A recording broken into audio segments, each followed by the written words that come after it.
And hit the music. Salute, Knicks Nation.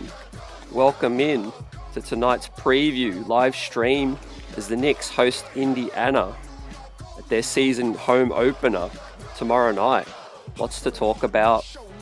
We're going to break down the matchups, my keys to the game, rotations to look out for, and we'll dive into how Indiana have looked, in their first game as well.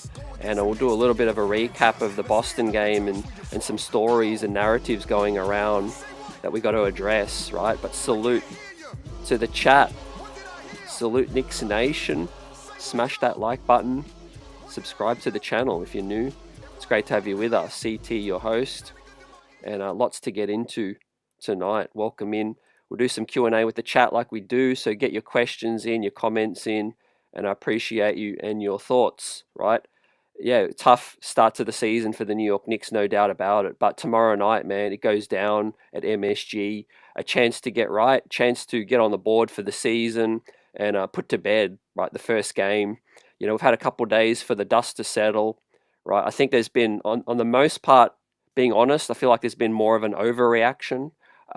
There's obviously there's got to be some healthy reaction, to losing a game that way.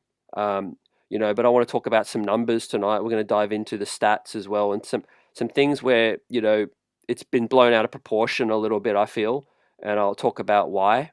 One of those reasons is the starting five, he's only played 15 minutes in the first game. So, they're still, gelling and building that chemistry as well, but we've got to get right, obviously, early. It's a tough start to the season. And, man, tomorrow night, it is a revenge game as well against Indiana. Basically an unchanged lineup from Game 7 in the playoffs and that series when the New York Knicks faced Indiana. But a brand new squad for the New York Knicks, right? The new pieces, Mikal Bridges finished the game stronger, 16 points in the second half in Boston, was more efficient as well. I'm looking for him to have a big impact, and get right and silence some of the noise as well. You heard Josh Hart talk about calling it stupidity as well and the reactions to that. But Karl Anthony Towns as well, right? It's going to be a much different matchup. Obviously they're going to play 5 out Indiana a bit with Miles Turner, the floor spacing and all those things. But, we're going to go through the bench matchups as well. Deuce Miles McBride, man, was your player standout of the night as well. And he continues his fine preseason form into the season. I'm looking for him to have another huge game as well off the New York Knicks bench.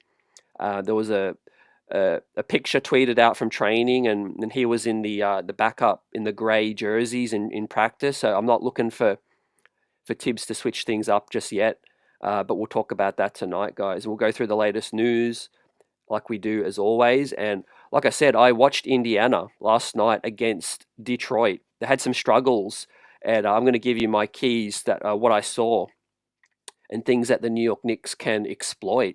Tyrese Halliburton had a really poor shooting night, didn't shoot the ball well from 3 at all. I think he was like 1 of 9. We'll go into that. His jump shot looked a little funky as well. So, a lot of teams are, it's early for everybody and, we're adjusting. But salute to the chat. Bob, Buzzer Beater, Marvin in the building, Daniel Berry, and the many others coming through. Replay squad, shout out. Appreciate you, Knicks Nation. If you're new, like and subscribe to the channel. Join our community as well. And I appreciate your comments and questions coming through. How are you guys feeling after, the first game, a couple of days to, digest it? Obviously, like I said, after the game and the post game, for the large part, you throw it in the trash. Obviously, you watch a lot of the film. If you're the players, you're the coach. But first game of many, you don't read too much into it. And the Knicks didn't play that many minutes together as the starting 5. One thing that I noticed just looking forward into the schedule, guys, is that the Knicks won't play their first back-to-back until the 10th and 11th game. So I think that's pretty important for the Knicks to have at least that off day between every single game. We don't have to face a back-to-back so early. And, obviously all eyes and full focus would have been now on Indiana for quite a while, right? And so let's get into it without further ado. But we'll do a quick roundup, right? A quick news roundup and things, obviously a lot relating to the Knicks as well. But Jalen Brunson made some quotes, man. See you tomorrow, New York. A very special uh, privilege to play at the Garden in front of this fan base, the arena, everything New York has to offer. JB says it's been unbelievable every single time, and I don't take it for granted, right? So that's significant as we start our home journey at MSG this season, man. They are our 16th man, our sixth man, our home crowd, man. Show up no matter what. Like I said last night, we'll dive into Indiana's performance last night and Tyrese Halliburton, his jump shot looking very loopy, like his jump shot in this footage. He had two bricks, very wide, high arcing shot as well, man. So I'll give you my thoughts on what I saw last night. But one thing that I think has got lost in the loss to Boston was obviously how Boston created those advantages, but a lot of them were, illegal screens to me, right? And I tweeted this out, right? It's got a bit of attention. I tagged the NBA officials in it, Coach Nick, B-ball breakdown, and those to see. A lot of you would have noticed as well, but Al Horford did set a lot of illegal screens to create that advantage, right? When you watch the game live, a lot of these things don't get picked up. I thought the NBA has to be sharper on this season. And you see, as I tweeted out, how wide Al Horford's legs are spread apart. According to the NBA rulebook, that's unnatural. Your feet shouldn't be spread apart any wider than your shoulders. As I tweeted out here, man, you can see it for your eyes, man. His legs are split apart like he's doing the splits. He's trying to be a gymnastics, a ballerina. Um, it's completely unnatural. There's no way Mikal Bridges is going to get around that screen.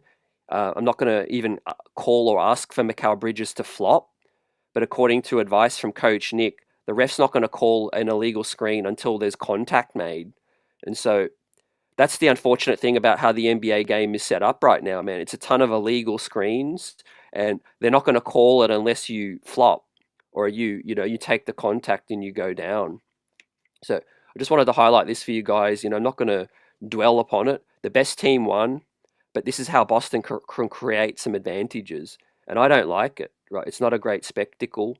Like I said, look how far apart his feet are spread out. I mean, Bridges would have to trip for it to get called, but it is what it is, and the NBA needs to be aware of it, right? There was a whole heap of these, by the way, if you look at the footage and the breakdowns. A lot going on in Philadelphia, right? Paul George has been ruled out for a couple more games, but he's progressing. And of course, the NBA is investigating Joel Embiid, the Philly into Joel Embiid's load management to start the season. So that's insane, right? Relating to tomorrow night, like I watched last night's game in Indiana, in Detroit, James Wiseman unfortunately went out with an injury after 4 minutes. And we just got the news for them that he suffered a torn Achilles. So the first main casualty of this NBA season is James Wiseman of Indiana, right? He was set to be a good depth piece for them. Now he's going to be out for the season with this torn Achilles as well. So I'm going to talk about how that's going to factor into tomorrow night's rotation, right? And yeah, I see your questions and comments too. We're about to start getting into that, fam, as well. So appreciate you guys for joining, and smash that like button. Welcome here to the preview, CT on the solo, talking about how the New York Knicks are going to win tomorrow night's ball game to open their season.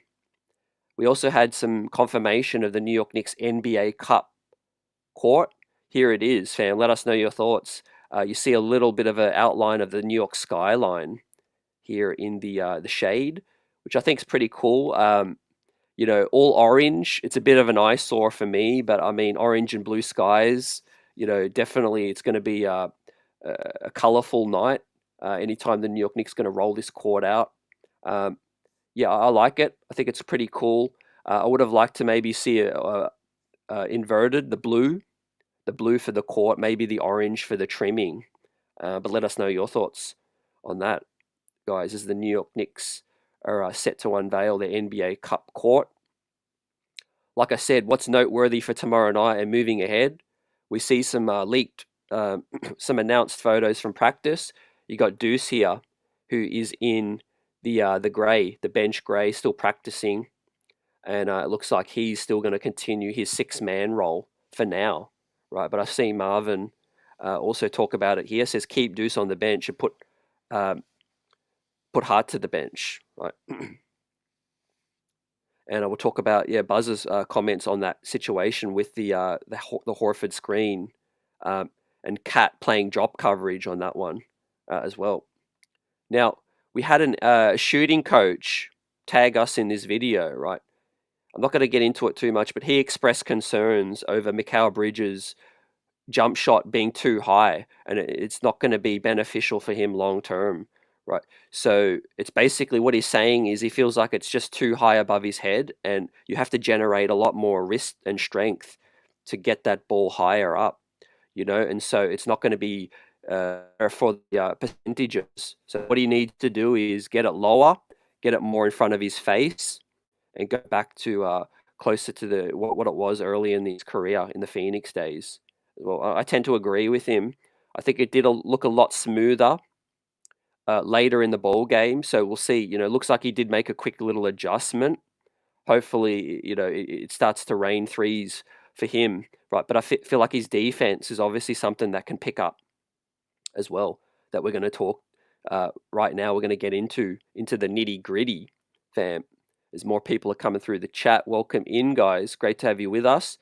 Last but not least, so where the Knicks are at roster-wise, basically, I'm just going to summarize where it's at, in a quick way. But the New York Knicks will still be looking to add their 2 spots to the roster, but I feel like they're going to wait until November 5. Why? Because they're going to wait the 2 weeks that they're able to carry 12 players until they have to add someone per the NBA rules. It's going to save them a little bit of money.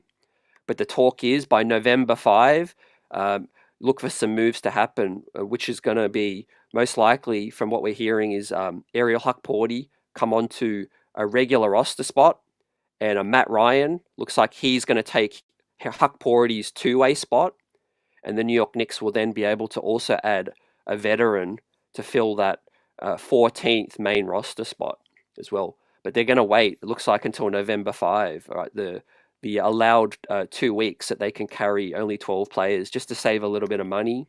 But it does look like Matt Ryan is closer to being on his way, fam. Let us know your thoughts about that. But without further ado, man, let's dive into it.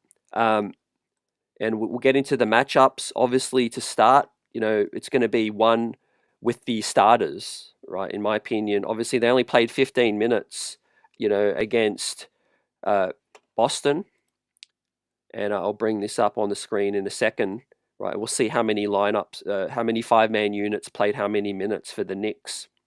But Dorkosaurus is in the building. What's up, Tyon? Let's get it. We'll talk about what's going to happen tomorrow night with the starting 5, right? Obviously, Indiana did win their first game yesterday, so they're coming off a win. The New York Knicks are coming off a loss, right? Obviously, it was a really close game last night. Indiana pulled away late.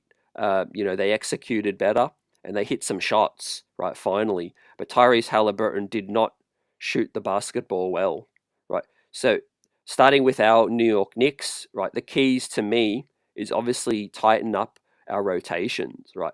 Where I think we went a little stray with Boston, right, was we were, dropping too far back. The drop coverage, like Buzzer says, was Cat supposed to be up on that screen? Yes, Cat was dropping too far back. Whether that's Tibbs' instructions or whether, Cat didn't react, quick enough to coming out on some of these screens remains to be seen. But he's got to do a better job of coming up and hedging a bit.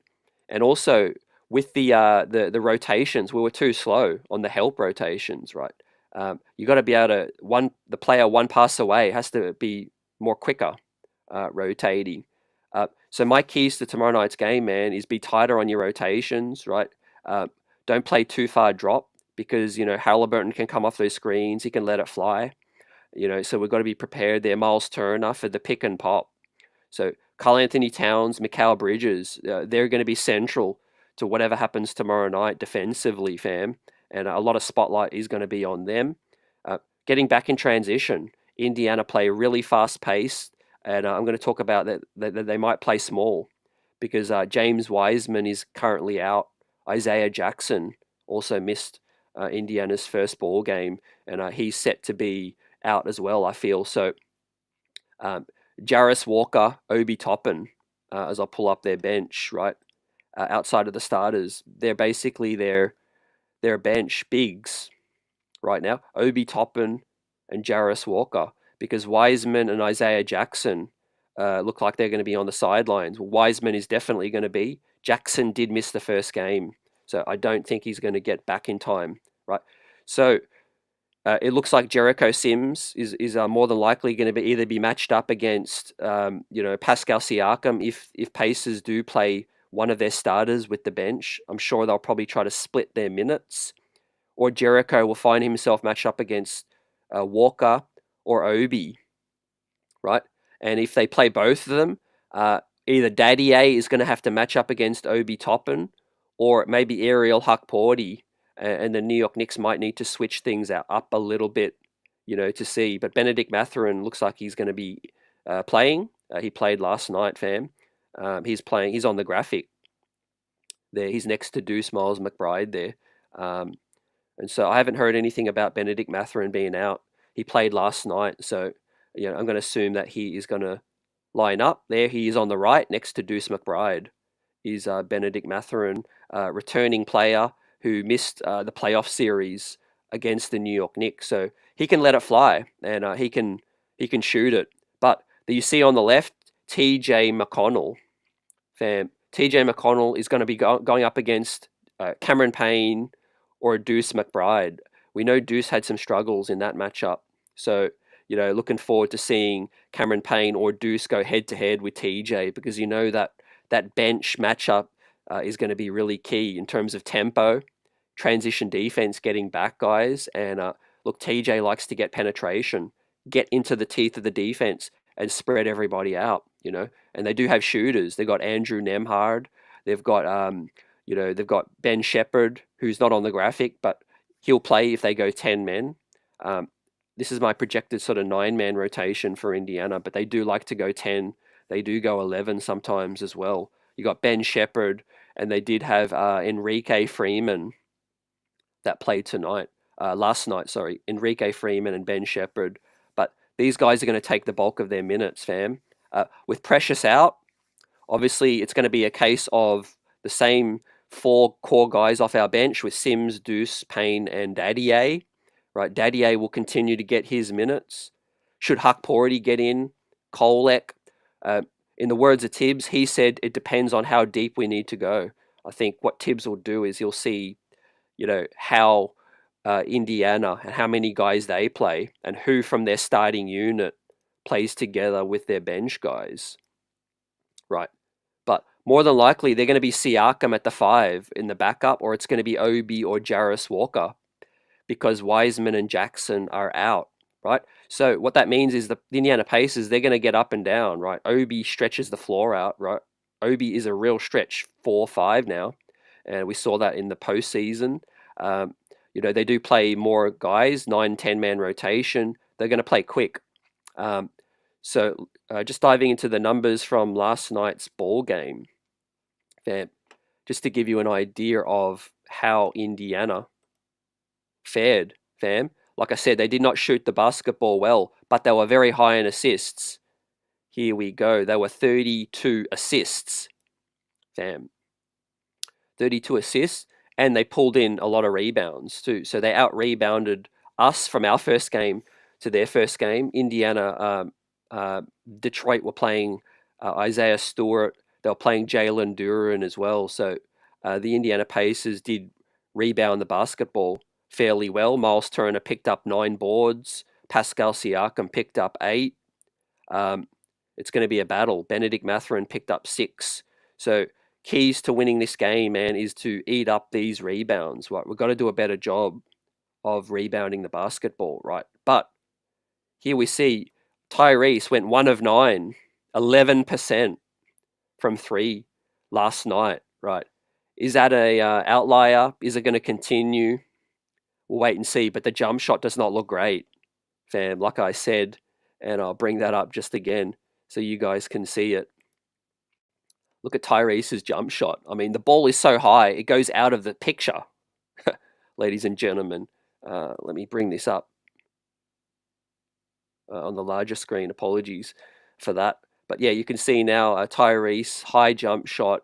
One was short off the front iron, and the first one was long off the back of the iron on that one. So yeah, he went 1 of 9, and that is telling too. And then I'll bring up the shot charts just to see how bad it was, right? Tyrese, you could see all these bricks on the perimeter, right? He only hit that one, and we can't let him get going, right? So got to be tighter. The drop coverage, that's garnered a lot of critique right now. Karl Anthony Towns was asleep on some of those rotations with Jason Tatum and Horford, right? Miles Turner presents a similar kind of a look, you know, Tyrese, Miles Turner, pick and pop, Pascal Siakam can shoot it as well. So we're really going to get tested once again from a defensive standpoint. And it's early days. The team is still figuring it out, but we need to be sharper. We need to be crisper. And offensively, on that note, guys, I want us to play faster as well. We only got 4 fast break points. This game is going to be a much more higher tempo. It's going to be up and down.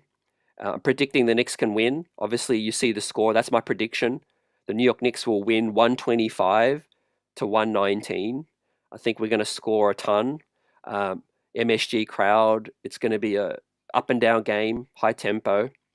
We're going to play a lot more physical, but ball movement is going to be really key, right, for us, right? And here we go. So Indiana as a team, last night, they only shot 29% as a team from 3. So that is a welcome relief, fam. Right.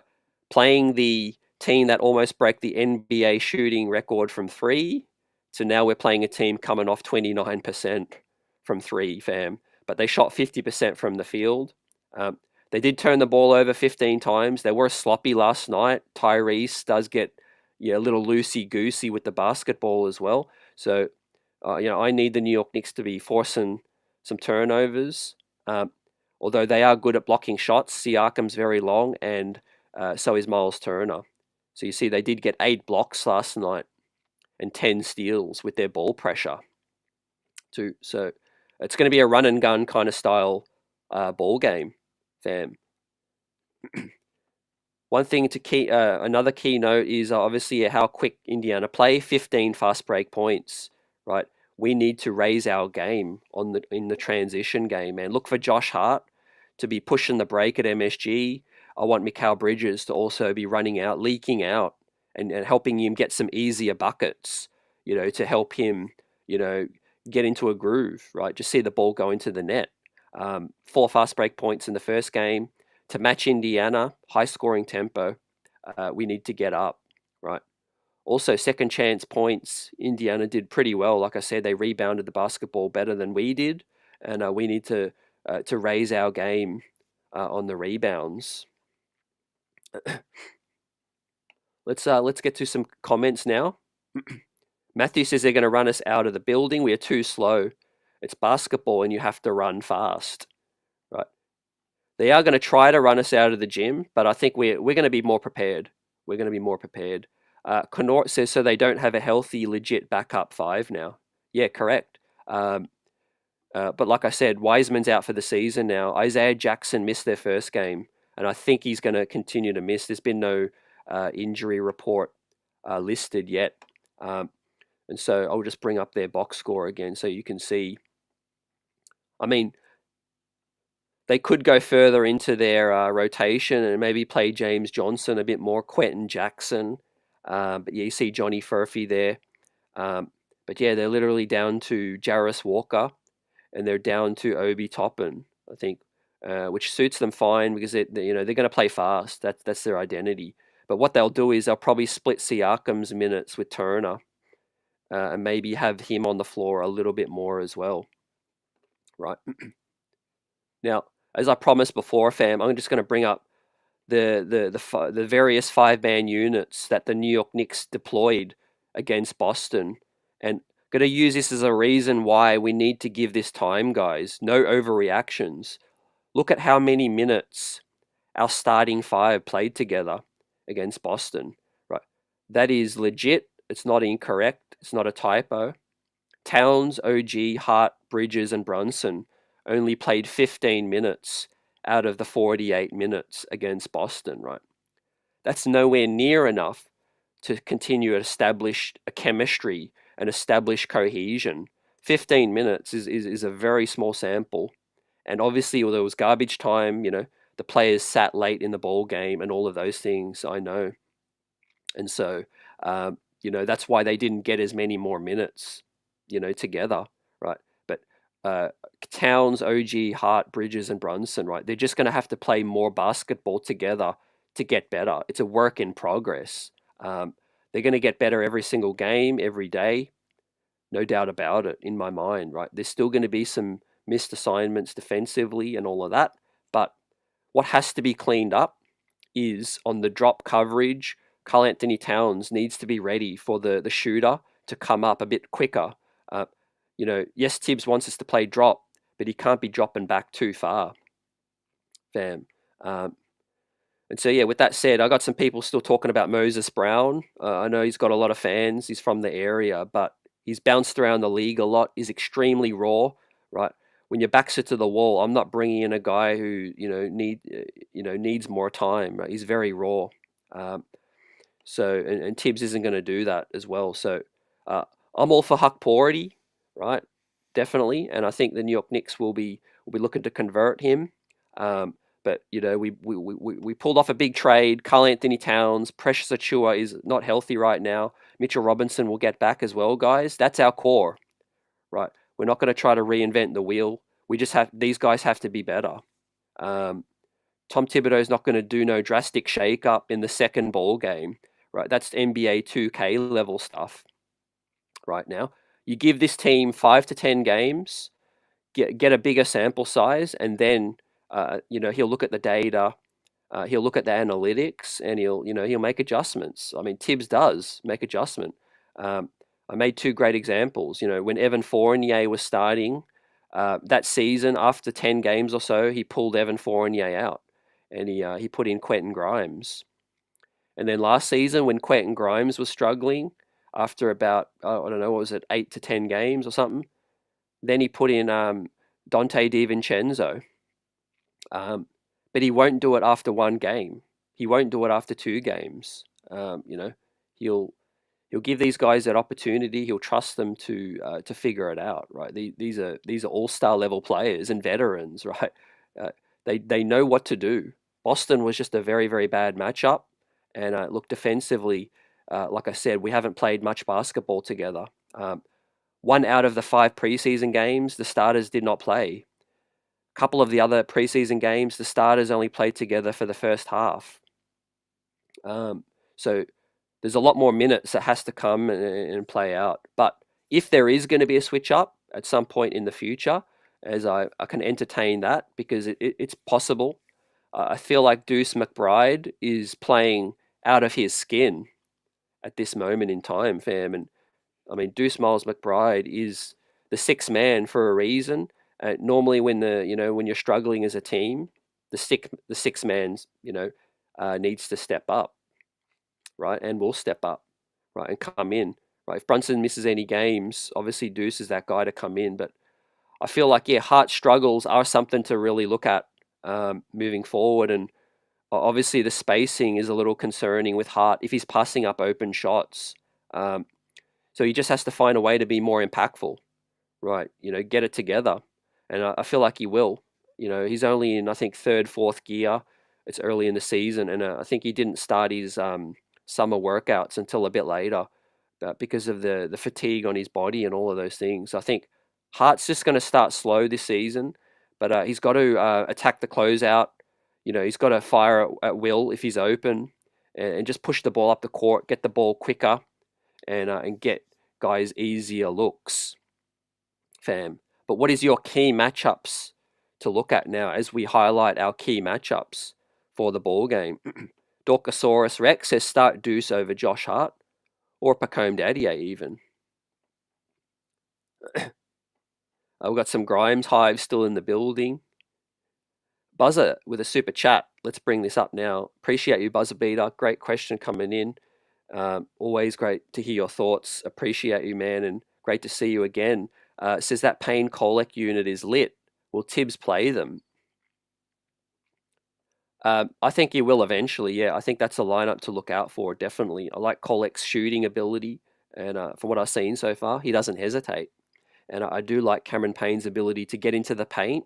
I don't like him jump shooting too much. He can fall in love with that shot. But I do like Cameron Payne getting penetration, and he has the floater, and he can kick it out as well.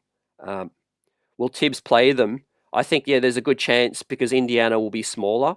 I think that's a chance. If they do play Shepherd, Ben Shepherd, or Enrique Freeman, look out for those guys to be the 10th or 11th guy that Indiana do play, fam.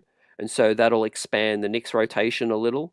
And I feel like that's an opportunity to get Kolek in there, fam. But, man, what I'm really looking forward to seeing is obviously the TJ McConnell matchup with Payne, those guys going back and forth, or Deuce.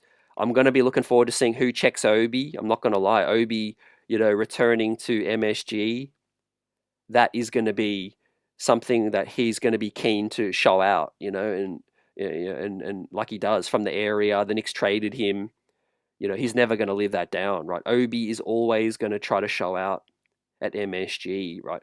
Is it going to be the Knicks young rook, Pacome Dadier, to be that like-for-like matchup? I think that is something to look forward to. Obviously, Precious would have been that great matchup for Obi, but Precious is out right now. We're trying to make do with what we have. The Huckamania, Big Apple.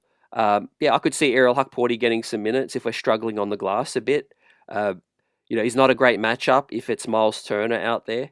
I'll be honest. But between him and Jericho, I would definitely choose Huckporty at this stage. Was not impressed with Jericho's minutes, but I think again Tibbs is probably going to give him, the benefit of that doubt and give him more of a chance. But look, Benedict Mathurin, not going to lie, he's a real piece, right? As I look at the score last night, he was a spark. He was lively. Benedict Mathurin. What did he score last night? He was Mathurin put up 5 of 8 and 2 of 3 from deep. Benedict Mathurin, right? He's a talented young man. Shot 2 of 3 from 3 and got to the free throw line, man, 9 times, right? So that is the impact player off the bench to look out for, together with TJ McConnell and Obi, fam. So their 6th, 7th, and 8th guys are pretty talented. Obviously, we know Obi's game very familiar, but we didn't see Benedict Mathurin in the playoffs, right? And he was, growing into his role with Indiana before he got injured as well. But in 27 minutes, man, very productive, right? So who checks him? 5 of 8 and lighting it up from deep, right? Who's going to check Benedict Mathurin, fam? Just bring the bench back up. Look, it's got to be a combination of Pacome Dadier, probably Pacome Dadier and Deuce McBride, those two, right? Deuce is undersized, but obviously he's tenacious, he's physical. I think he can bother Mathurin better. I probably feel like Pacome Dadier is the better matchup for Obi, because again, you haven't got Precious. Deuce McBride can't be guarding Obi. So with that said, probably Mikal Bridges is going to be playing, or Hart is going to be that guy playing with the bench a lot, because they can pose some threats with Obi and Mathurin out there on the perimeter. Who's going to finally slow down TJ McConnell, Dorkosaurus? Look, Deuce is loose right now. But I like Cameron Payne. I like his activity levels, and I would probably give Cameron Payne that first assignment. I'll be honest, because I want Deuce McBride on Matherin, or I want Deuce getting loose offensively, and hopefully Mikal Bridges can also be deployed on Matherin. Right, OG Anunoby, of course, he's going to be going up against his former teammate Pascal Siakam. He knows his game really well, and he's going to be, watching out for his tendencies. Siakam was a bit of a mixed bag last night, but he was 8 of 15 efficient. He's not a three-point shooter, but he was 1 of 3 last night. But he picked up 9 assists and 8 rebounds and 2 steals. Did Pascal. So he had a great night last night, man. Just 31 minutes, was 8 of 15 with 8 rebounds and 9 assists and 2 steals, right? Got to the free throw line 3 times as well. So, I mean, you could say it's going to be a battle of offenses, but obviously, whoever can shut down the other team's offense the best is going to win this ball game, right? Who is going to play defense in this one? OG Anunoby and Mikal Bridges. It's fair to say they had their colors lowered, against Boston.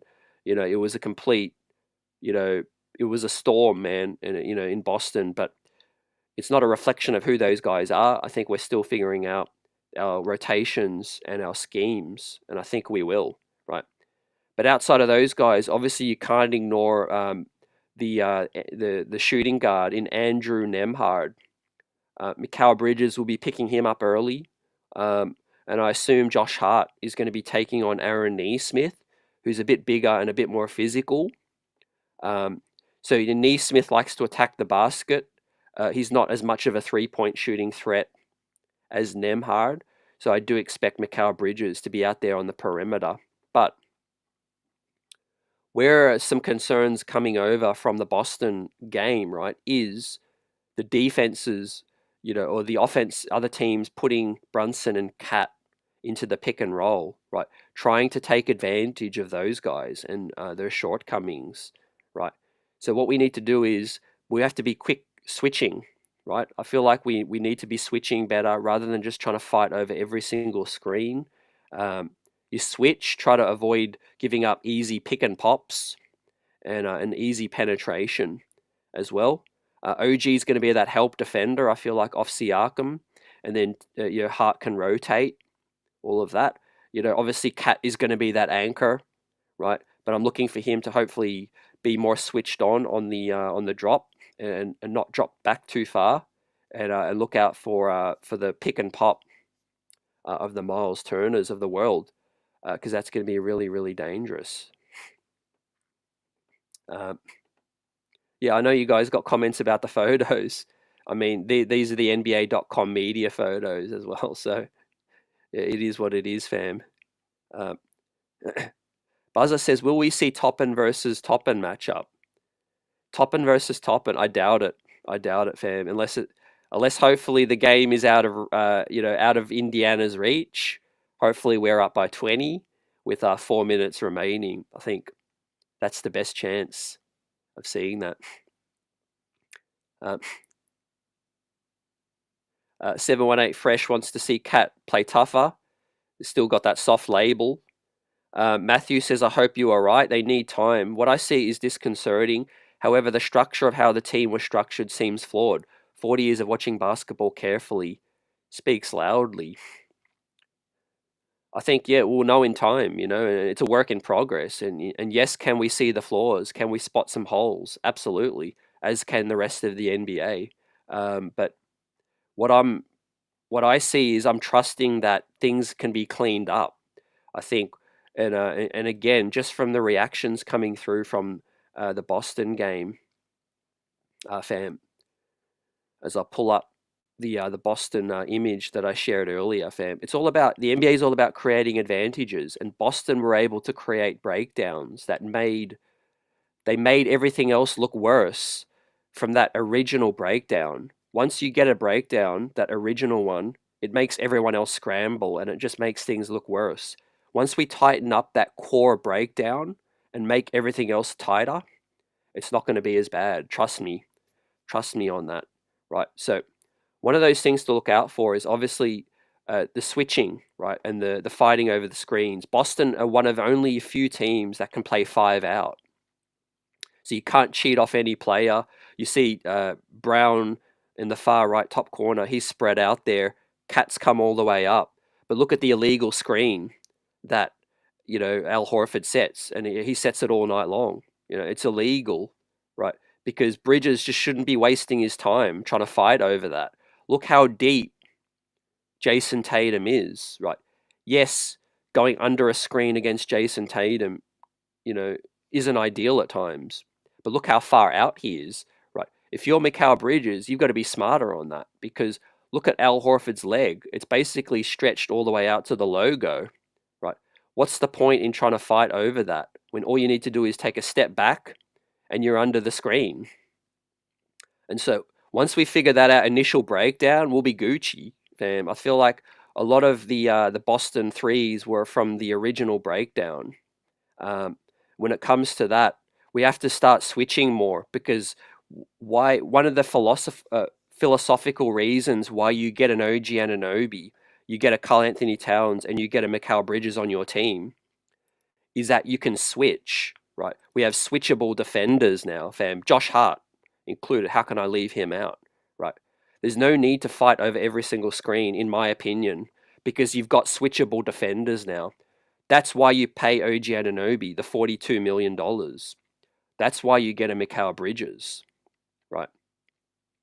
And Karl Anthony Towns is better than Mitchell Robinson and Isaiah Hartenstein, I feel like, on the perimeter. He can move his feet better. He can switch out onto smaller players, right? Where Cat's gone wrong is he's dropped back too far, and he's given up way too many threes, right, on the drop coverage against Boston. But if Karl Towns, if he pushes up, right, and yes, he gets switched on to a smaller player, right, I think that's going to be better for the New York Knicks, because either the player will blow by Cat and there'll be a help defender on the way, or Cat will be able to at least, move his feet well enough to stick and keep up with the ball handler, right? And if it's the other way around, Bridges can switch onto fours. He can guard 1 through 4, and OG Anunoby can guard 1 through 5. Hart can guard 1 through 4. So I don't understand why when you try to fight over every single screen, when you just switch it, and you deal with that consequence, and create less breakdowns. I feel like less open threes. But where things come into the coaching and the philosophy, if Tibbs is preaching that we must drop back and we must, play heavy drop, that's the concern, fam, long term for me, right? The heavy drop coverage is a major concern when you're giving up those wide open looks, right? What we should have done with Jason Tatum at some point is just run him off the line, right? Run him off the line. He's looking to penetrate and make that dish. Everyone just needs to stick to their assignment, and bring the help. Michael says Boston carved us up like turkey. Yeah, and we did hear Josh Hart talk about Boston, fam, needing to be drug tested. So, I mean, it was crazy. But again, when you give high quality NBA players that confidence, it's like NBA Jam. I mean, they were just on fire. They were just on fire. With that said, man, and yeah, a lot of these players do muck around on media day, fam. You get these crazy photos. Remember Jimmy Butler? Came in as emo Jimmy on that one. Deuce's hair was pretty wild as well on media day as well. But I'm pretty sure they'll do these photo updates too. So yeah, I mean, I want to hear more of your keys to the game, guys. But like I said, yeah, so many reasons to be optimistic that this thing is correctable and we can clean it up, right? I feel like a lot of people are just going overboard, thinking that the Knicks defense is Swiss cheese right now. It starts from the initial breakdown. We are going to be sharper at our rotations. We are going to be better. We're going to be more cohesive, and we'll be better, fam. Offensively, our ceiling hasn't even got close yet. Our ceiling offensively, man, is through the roof. Is off the charts, right? And we look at some of these early lineups that the Knicks played, right? It's such a small sample, right? Such a small sample size. Right, I'll pull this up once again. Look, the first game, I mean, 15 minutes together as a starting five. No wonder Hart still feels a little lost. I feel like it's just going to come in time. But we're in a very vulnerable state, right? When you're trying to play your biggest enemy, your worst enemy, like Boston against us, you want to get them at their weakest, at their most vulnerable. And that's exactly where we were, on opening night. We're going to be a lot better as the season goes, and Boston got the New York Knicks at their weakest point, right? At their possible weakest point in terms of being very green, together. Let me pull this one up. Yeah, on the other screen. Yes, so this is the lineups that the Knicks played. How did we do in the McBride minutes, fam? So we had Payne, Bridges, McBride, Anunoby, and Sims play 6 minutes. The plus minus was okay on that one, -6, one of the better lineups. The second most used lineup, we were a -13, and that was with Hart, Bridges, Brunson, McBride, and Jericho. Man, Jericho Sims was struggling, as was Karl Anthony Towns. Our bigs were probably the worst defensive players, if I'm being honest, watching the tape, right? They were so slow to react and so slow to come up on the help and the shooters. I don't think OG Anunoby, Mikal Bridges, and the other guys were as bad. They need to be better rotating and quicker. But the bigs were awful, man. They were awful. Jericho Sims was the worst. Karl Anthony Towns obviously is the main piece. He was bad as well. But in terms of the 3-point shooting percentage, the starting five, we shot 75%. Fam. Starters hit 3 of 4, 75%. Field goal percentage, fam, again, was excellent. We were 16 of 25 from the field. That starting five, 64%. Right. Now, unfortunately, it was the worst turnover-wise. Assists, though, were the highest. Rebounding needs to get better. And, of course, we were fouling as well. So we're going to be much quicker, much sharper coming to that. So let's hit on your chats right now. We've got a super chat coming in from Michael. Let's get into it. Michael K. Appreciate you for the super chat. Michael Klein says, great analysis. The breakdowns, the vulnerable state makes them look worse than they are. Great points. Team slowness is worrisome, however. Yeah, and I think that's the hindsight. That's the benefit of taking a couple of days. And, I can confidently say I wouldn't have been able to give you this analysis right after the ball game, when I did the post game. Because some things you just got to go away, break it down again, watch some film, and look at it closer. And like I said, you notice a lot more things it's like when you watch a movie, the second and third time, it can be even more entertaining when you watch a movie for the second time because you pick up new things. It's the same way when you watch a ball game. And some of the things that I did highlight, were like, how Boston create those advantages. Continuity is big for them because, the ability to know what each teammate is going to do, they made us look worse than what we were because they're a well-oiled machine. It's like a Ferrari going up against a Toyota or a Honda or a Lexus. Basically they're primed and ready for opening night, and we were at our most vulnerable state, and so it made it look a lot worse. I guarantee this team, as the season progresses, will look much better. Will look completely different.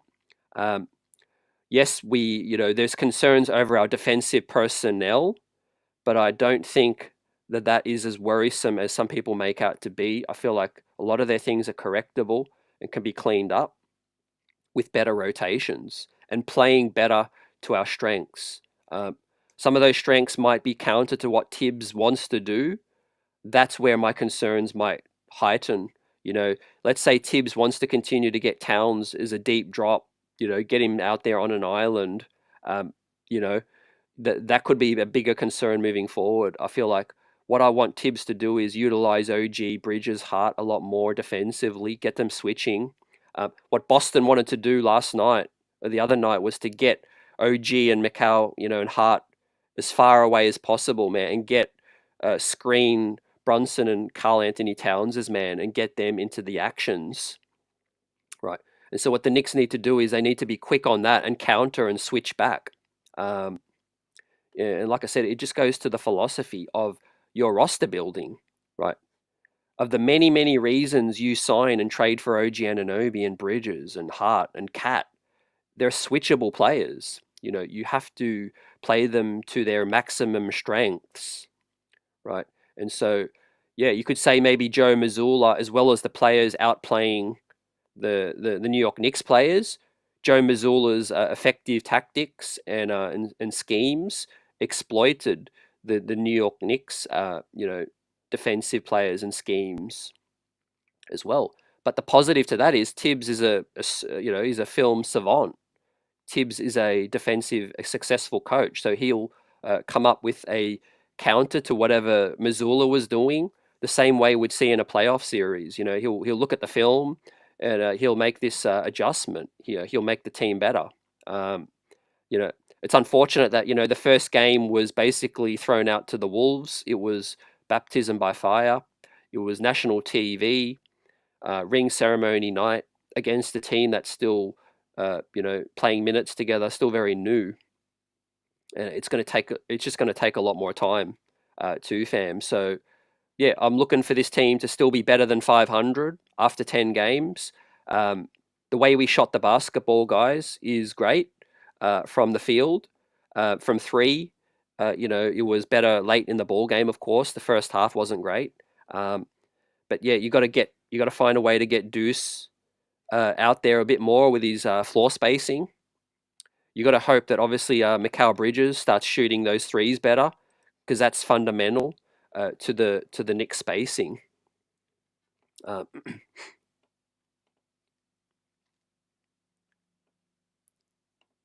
Old Head says, why are we dismissing our big like it was their fault? We needed to defend the 3-point line better. Absolutely, definitely, we need to. But a lot of that was the big not coming up, not coming up from that and giving up the wide open three. He was dropping back too far, I feel. Now, Tibbs wants drop coverage, but if the big's opponent is able to shoot like Al Horford or Miles Turner, you can't guard them like they're like they are basically Isaiah Stewart, or Jalen Duren or someone. You have to come out. And so yeah, Carl Anthony Towns was very slow coming out, and he was very he was dropping back a little too far, as well as Jericho Sims on that one. And for the reason that I had in this graphic, fam, the reason I don't blame our perimeter players as much is because there's only so much you can do when it pertains to this, right? If the screen set that illegal, Bridges has to know that I can't get around that. I need to go under, or Cat has to be better at that as well, and coming in onto Tatum. That's how Boston was creating a lot of their advantages. Al Horford set amazing screens, killer screens that basically killed the perimeter defender on that spot. So if we're just smarter with that opponent going under or switching, I think we'll be a lot better. But basically, if your point of attack defender dies on the first screen, you're toast, right? If they're a 5-out look, they can get anything that they want. That point of attack defender for the New York Knicks is the most important player, no doubt about it. But whether they die on an illegal screen or a real screen or whatever it is, we have to come up with a better counter, for a 5-out look, right? Tyrese Halliburton likes to carry the basketball too, so he hops over the screen with gusto, in the words of Clyde. And so pretend that is Tyrese Halliburton where Tatum has the basketball, right?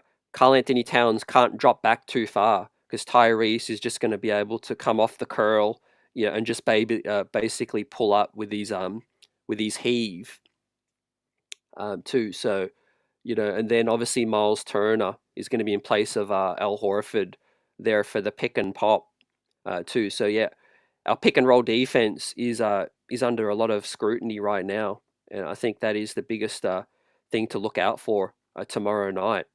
But look, the pleasing thing is, again, when Boston's shooting so well, it makes everything look a lot worse, right? In an ideal world, a team just shoots a normal percentage. Halliburton, 1 of 9 last night, right? See, the New York Knicks can go under screens, right? If your guy is shooting 1 of 9, you're not fighting over a screen, and therefore there's no breakdown. There's no breakdown. So one thing that I said straight away in the post game is that a great team in Boston made us look bad. It takes a great team to make another great team look bad. If you substitute any other team in place of Boston on opening night, we might not even lose the ball game, and we might not even lose by as much as we don't lose as much as how much we did. Boston was just unconscious, and it doesn't happen very often. Most teams, by the laws of average, will just they'll drop back down. You know what I mean? I mean, Halliburton killed us in the postseason, but he's struggling with his jump shot right now, and so that is a key thing to look out for, and we can't let him find his rhythm. Tomorrow night at MSG, we have to protect the garden, man, at all costs. So I'm looking for a sharper rotation on that. Buzzler says Payne Kolek Dadier unit was a +7. Good looks, fan. Let me bring that one out. Yeah, a lot of this was very small sample.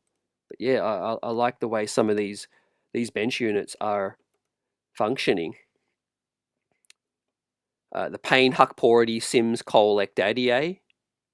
How many minutes did that play? That only played less than 3 minutes, fam. So yeah, that's a very, very, very small sample.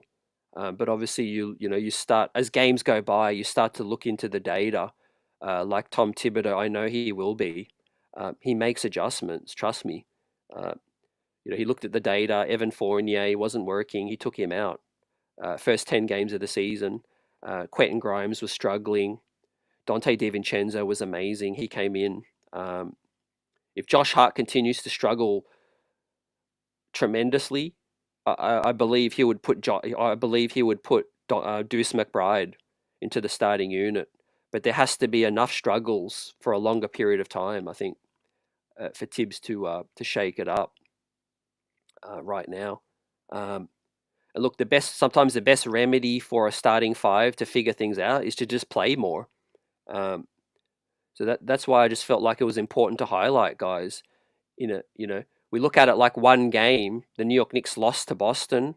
That's one full ball game. But technically, the starters played 15 minutes together, right? That's a tiny sample in terms of those guys figuring out chemistry. Maybe that is why early in the season practice is going to be really important. I mentioned we don't play a back-to-back until games 10 and 11. I think the NBA Cup game. Let me bring that up now. The NBA Cup game with Philadelphia as the 10th ball game, I think, is the first back-to-back of the NBA season.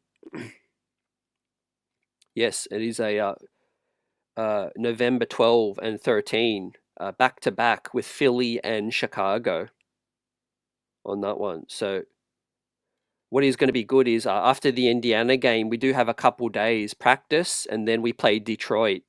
Then we have a couple days off. Then we hit Houston, Atlanta, with a day off in between every single game, all the way up until Philly. So yeah, whilst you can look at it like tough start to the season for the New York Knicks, you can also look at it like we got some days for some practice to get in, and hopefully, thankfully, no back-to-backs, early on. We'll see how they can pick up some more chemistry quickly. Joseph says Celtics had a historic night from 3. You aren't going to see a team shoot like that for a while, man. Yeah, let's hope. But I agree with you. User says put Deuce in the starting 5 already.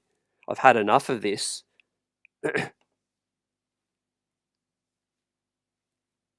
Give this man the keys. I mean, yeah, man, I'm Deuce Hive all the way. But I think one game, one loss, putting Deuce in, I think it's still early in the eyes of Tom Thibodeau.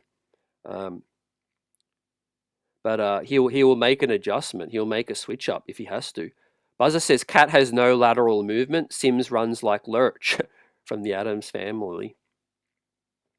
That's why Cat does drop back a little bit, and obviously he's a big man. Not going to lie, but Isaiah and Mitch, they're not great switching out on the perimeter. I feel like Cat has the potential to be better than them, if I'm being honest. So.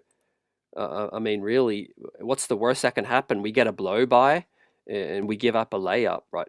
I don't want to continue to give up open threes. It's a 3-point shooting league now. Yeah. See, a lot of our deficiencies were heightened, by Boston just getting into a great rhythm, But yeah, some of the overreactions, like, I know people are still.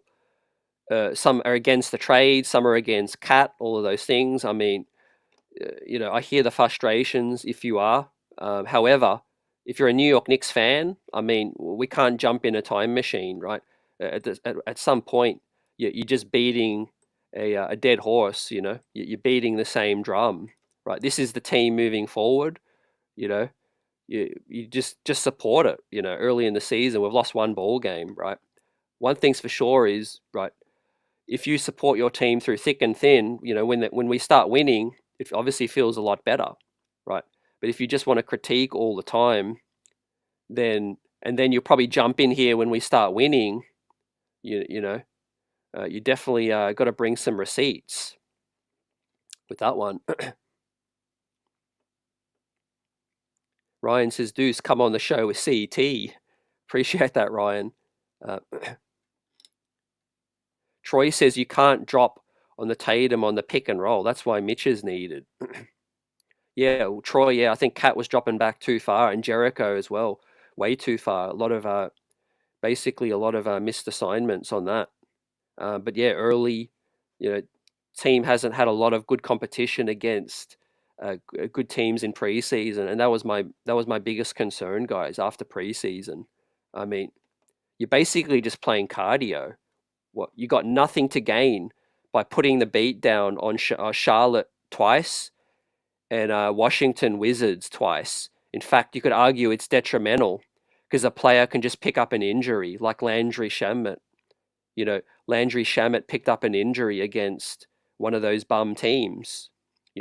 We already know we're better than them. We already know we can beat them. So we're simply just playing Washington and Charlotte for cardio. The one game that was beneficial out of preseason was Minnesota, and it was just a half. So we're completely underdone with new faces. I don't think our preparation in terms of minutes wise was ideal, and we're just going to have to get better in real games. We're going to have to get better in practice and get up to speed real quick, right? Like I said, far from ideal. Now, if we had played 4 great teams in preseason and copped 4 beatdowns, that would have been more beneficial, because then we would have had better film to look at. We would have been able to look at other things to clean up. But I think the preseason record, it just, it inflated our readiness, I think, right now. User says, I would love to see a Chua in the same unit as Cat and OG. Yes, I like that. I think Precious Achua is incredibly undervalued on this team right now, and I think a lot of people are going to really see how important he is. As a big that can play, come out on the perimeter a bit, and also play solid drop coverage as well. And look, at some point, man, Huck Porty just needs to get out there, and he needs to get a chance, man. at the very least, if your argument for Sims is that he rebounds okay, well, Huck Porty, you can argue, is a better rebounder. Huck Porty is a better rim protector, no doubt about it. He blocked a shot and played in 6 minutes, and he blocked a shot already, coming from behind. He's longer, he's bigger, he's got the same amount of pro years experience playing in another league. So you could say that he's a rookie, but you can also say that he's got the same amount of years experience as Sims at a pro level, and he's a proper center. So yeah, I mean, a lot of people are clamoring for Deuce to maybe come in for Hart, but my first switch up would be to get a good look at Huck Porty, whether that's take Sims completely out, or put Sims to the bench, drop his minutes with the bench a lot more, and don't play Sims with the starters, I think, at all. They completely took advantage of that. Jericho his head was just all over the place. He was lost trying to find which man he was covering. Yeah, I think Mikal Bridges will be better on the perimeter than what he was. He had a bad game defensively as well, and the perimeter defense was poor. OG, I think, should have taken that assignment. I think he's the player to shut down an opponent, and I think we know that, guys. Let's say our one stopper. Let's say it's 2 seconds left on the clock. We're up by 1 point. The other team has an inbounds, right? You know who's getting the basketball on the other team, whether that's LeBron, whether that's Luka Doncic, whether that's Shai Gilgeous-Alexander, whether that's DeMar DeRozan, whoever that go-to scorer is going to be. You should know who is your shutdown player.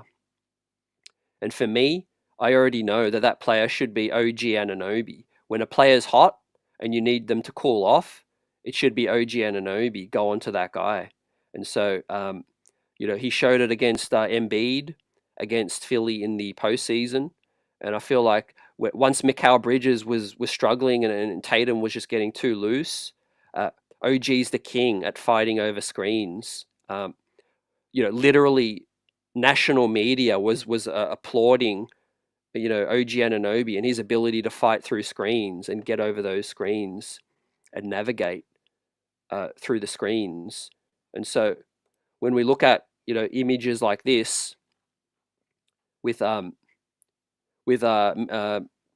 setting illegal screens, OG's the guy that I want getting over these. OG's that guy that I want, to call off a hot Jason Tatum. Buzzer says they were unconscious, but it illuminated flaws in our strategy that need to be addressed. Absolutely. Hit the nail. You hit the nail. Great point. Great comment, Buzzer. They were unconscious, but it also illuminated our strategies. Yeah. Joseph says, Hart said Boston had to be drug tested. I think just continuity, and they just knew what they were going to do. Game plan is big. When you go into a game with 4 of your other brothers that you just won a championship with, you just collected the ring, hyped up, opening night crowd, the coaches go out there and shoot 63s. I don't care how many you miss, just shoot 63s. Can you imagine how much confidence that is going to give you, right? Win or lose, it was no consequence to Boston. They played loosey-goosey, and they knew their game plan was to shoot as many threes as possible. But we're going to counter better, and with they're trying to get that breakdown with this illegal pick, right? That's why I was so frustrated. I want the NBA to clean this up, man. It's so blatant. The official is right there. We shouldn't need Mikal Bridges to flop for an illegal screen to get called, man, as well. I guarantee to you, if OG or Cat setting a screen, if they split their legs that wide open, it would look insane. It would stand out immediately, and the official would probably call us an illegal screen. So I want it to be done the other way. We can't be having this favoritism, right? When I see Cat set picks for Brunson and that, his legs aren't split that wide open, right? It's insane. Buzzer says, Dadier being inserted, especially that early, was surprising. Yeah, on that note, man, a positive report coming out from Ian Begley and SNY is that Pacome Dadier's progression through training camp has surpassed the team's expectations in the organization and the front office, and so that was really good to hear. Definitely, and he's deserving of that opportunity. And Colex the same. I think these guys are going to be the huge spark that our bench is going to need. As we navigate this tough stretch to the start of the season. Yeah, and look, guys, a lot of these games are coming up are a lot easier than playing the reigning champions, right? We shoot the ball as efficiently as we did on opening night, and we're probably going to beat every single other team. I mean, Indiana aren't going to play that much defense. It's just going to be up and down. We're going to have the home crowd. Then we play Detroit. Then we play the Houston Rockets that lost to Charlotte last night. Then we're going to play the Atlanta Hawks that almost blew it to Brooklyn last night. Then we're going to play Milwaukee, who are far from unbeatable. And then we get to play Indiana again. All of that before Philadelphia, the NBA Cup commences. So, I mean, I'm still putting us down as a positive record, win or loss record. By the time we get to Philadelphia in the 10th game of the season, I believe we'll have a positive win-loss record, fam. We'll be above 500, fam. I think we beat Indiana, we beat Detroit, we beat Houston, we beat Atlanta. Milwaukee might be 50-50, whatever. Indiana again, maybe they get a little bit of revenge, whatever. We're at least above 500, fam. What are we? We'd be 5 and 3. We'd be 5 and 3. With that said, before that, so a lot of people are going to be forgetting about the start of this season. I think once we just get that big win. Daryl asks, how many 10-game winning streaks will we have? 3. I'm not giving my hot take. How many 10-game winning streaks will we have? So, I mean, look, 10 is a lot. 10 is a lot, man. I'll settle for like a lot of 5-game winning streaks, fam. But yeah, with that said, I mean, we'll still finish with 55 wins like I've predicted. And I feel like we're a great chance to have one 10-game winning streak. But yeah, I'm not prepared to say any more than that, because yeah, a 10-game winning streak is insane. It is insane. Michael Drake says, CT, when is Bill Daughtry coming back on the air, man? Appreciate it, Michael, and stay tuned. Always in touch with Bill Daughtry, my man. And yeah, we like to wait a little bit till the season gets in. We've got some more to chop up. So maybe around the 5 to 8 to 10 games in of the season, and then we'll hopefully get Bill on to chop things up, and see how this team is going.